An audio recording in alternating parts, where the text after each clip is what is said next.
when the entire world is ready to take them off the face of the planet, their Messiah will return. It's time for a change. Love still moves mountains. Love is sacrificial. Welcome to the Candid Wisdom Podcast. Today, I want to tell you a little story. I'm going to use a time-tested technique, which is a parable.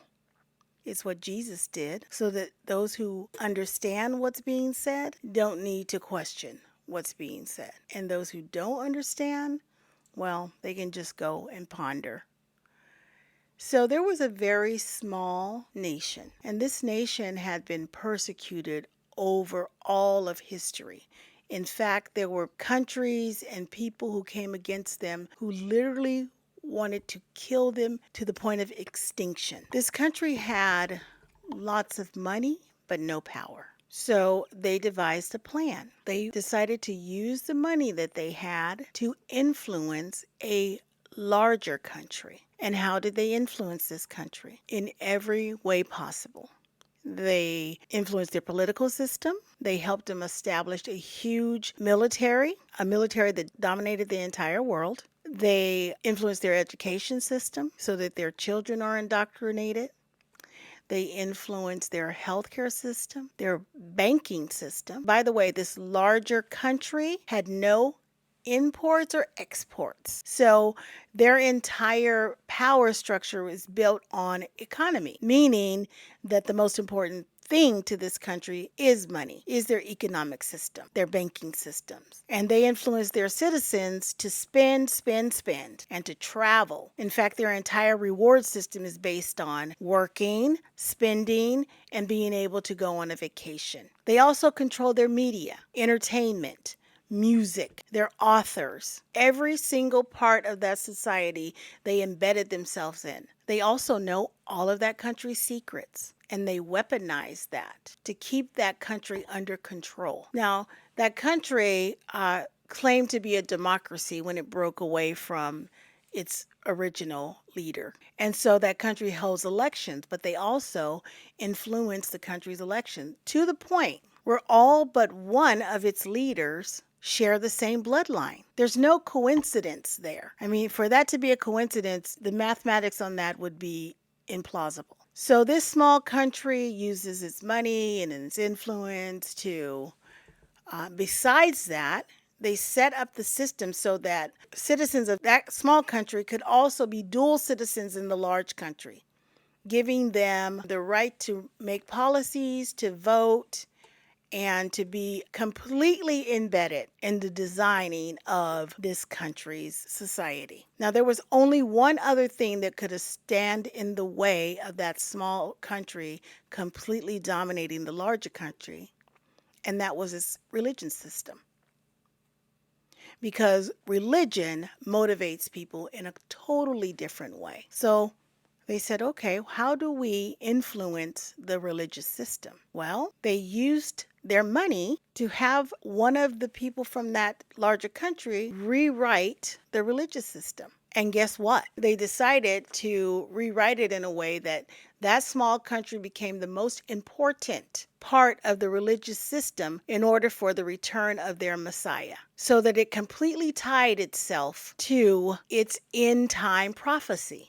That everyone in that country now believes that in order for this new world, for heaven to come down to earth, this small country must be protected, everything must be in place, and it is their religious duty to make sure that that happens. It's an ingenious plan. It is a total control, total takeover plan.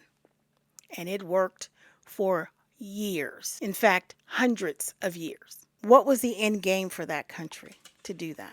Well, we're going to get to that. But first, we have to think about what exactly the citizens of the larger country had to believe in order to make all of this happen. The other part of that plan was to influence the religion of that country. So what did they do? They put out another form of their religious document. In fact, they had someone write an entirely new Bible with footnotes so that everybody believes the narrative that they put forward.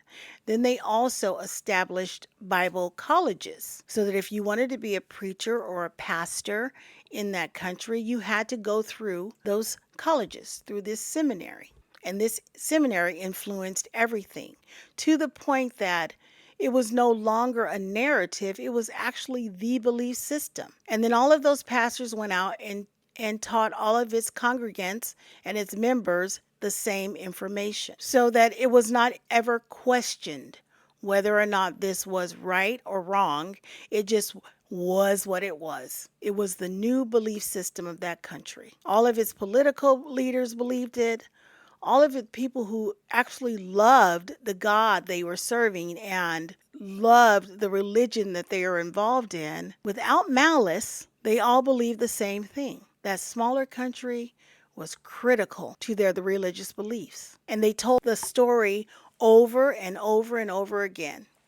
Every movie that was created, and there were so many movies about that country's plight and how that country was, oppressed and how it could never happen again. And it's your duty to make sure that it never happens again. It was so powerful that the very worst thing that you could ever be called in the entire society was an enemy to this country. It's your highest insult. If you're an enemy of that country, that's the worst possible thing that you could be. And it worked. That no matter how the people protest in that larger country, they could never separate themselves from the smaller country. And if they did try to come out against it, their military would be mobilized against them. Against its own citizens, that larger country sent out its military, its law enforcement, to crush any uprising against this smaller country, thinking that it was doing the right thing, the good thing, the godly thing.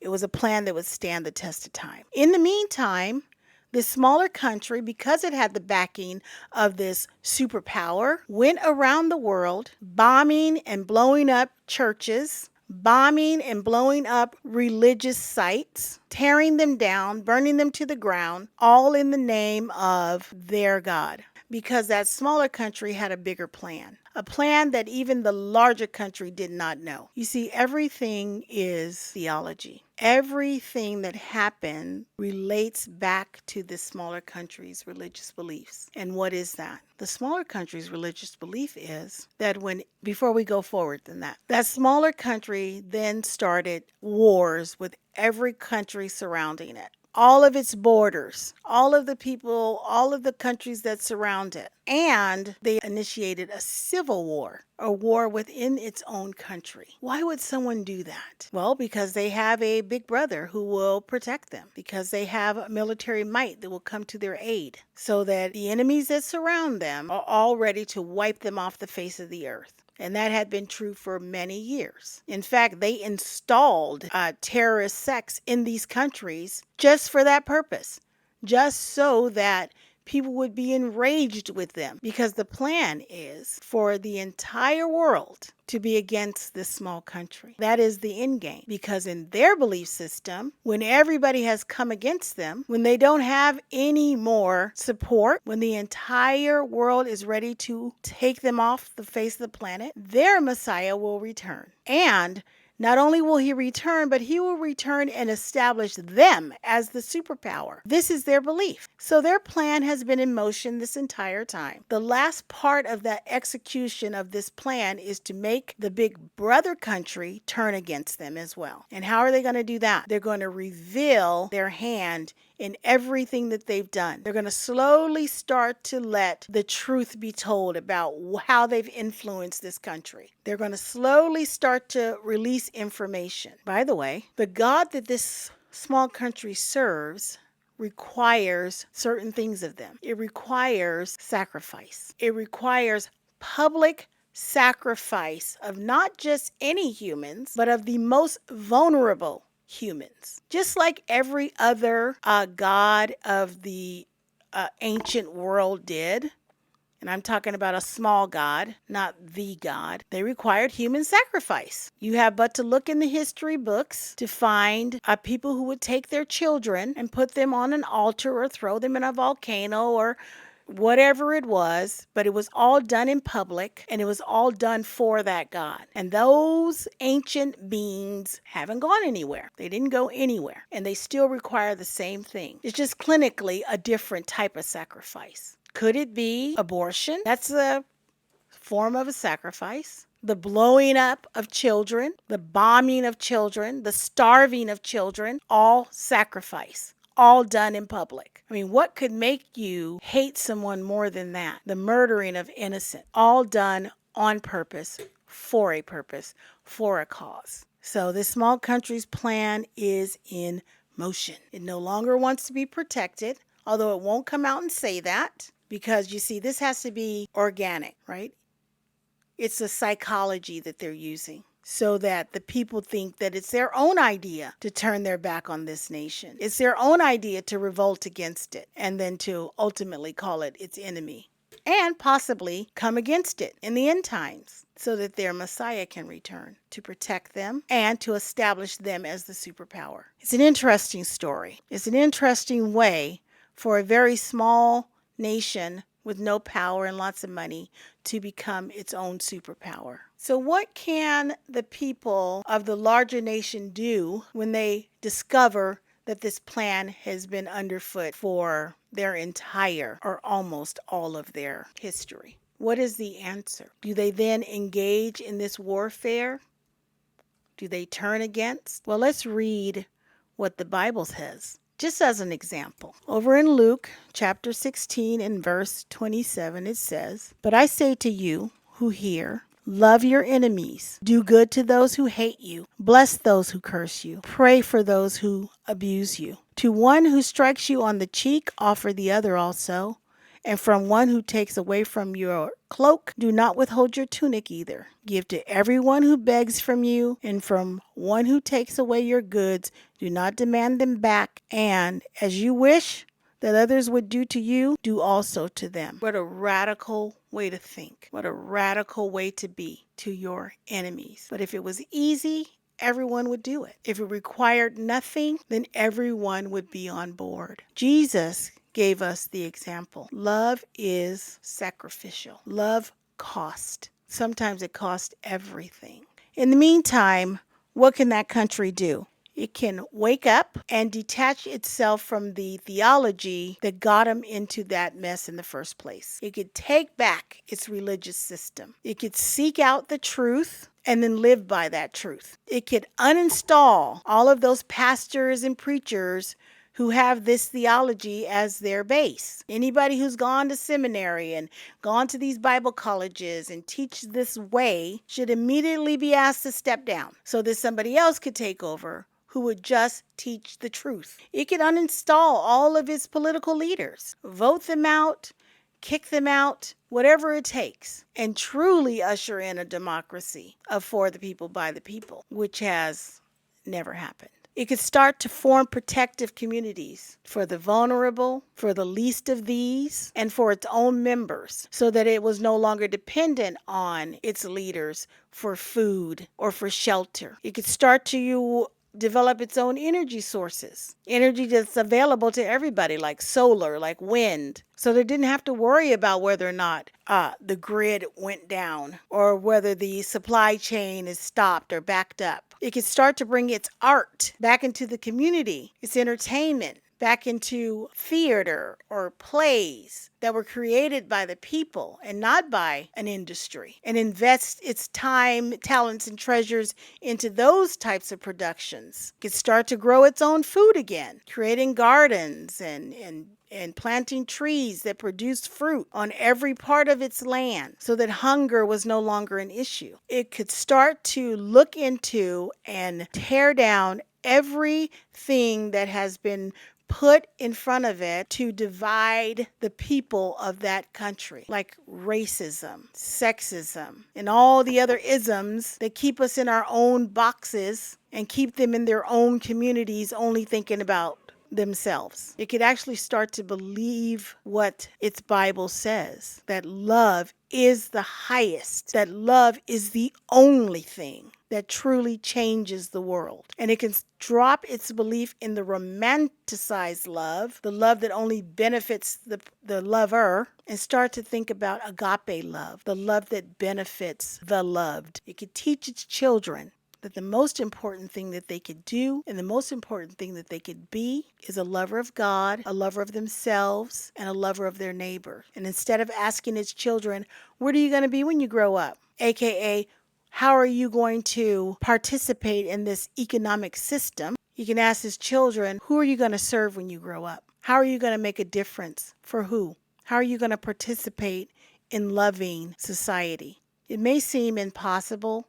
It may seem like there's no way to get out from underneath all of the things that have been put in this society. But it has a belief system that says something different. It has a belief system that says that all things are possible with God. And so that if that society returned to its first love, returned to its true belief system, that it could be truly a superpower, truly an agent of change, truly a purveyor of peace. Love is the highest order. It was true in the beginning, and it's the same today, yesterday, and forever.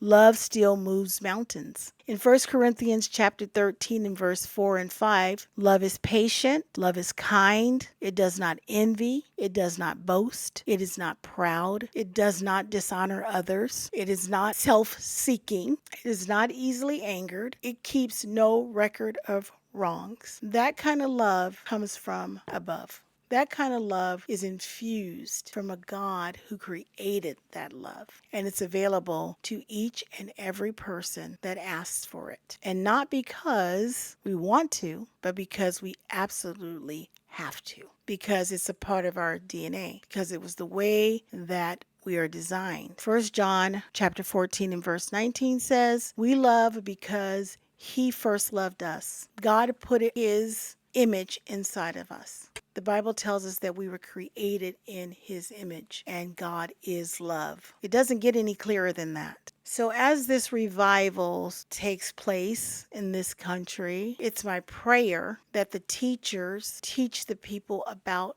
love. Not just salvation, not just attendance, but about truly transforming their heart and being sacrificial towards others. John chapter 13 and verse 34 says, a new command I give to you, love one another as I have loved you. So you must love one another. By this, everyone will know that you are my disciples if you love one another. It's the most important thing. It is the absolute most important lesson. In the book of Revelation, the church was told to return to its first love. It's time. This is how the world changes. Not through fear, not through force, but through love that heals and restores and refuses to quit. We don't give up on ourselves. We don't give up on the world. We don't sit around waiting for the destruction of others so that we can benefit. We don't sit around waiting for an escape plan so that everybody else can be destroyed and we can have blessings. That is not love. That is not what we've been told to do. In 1 Corinthians chapter 13 and verse 13,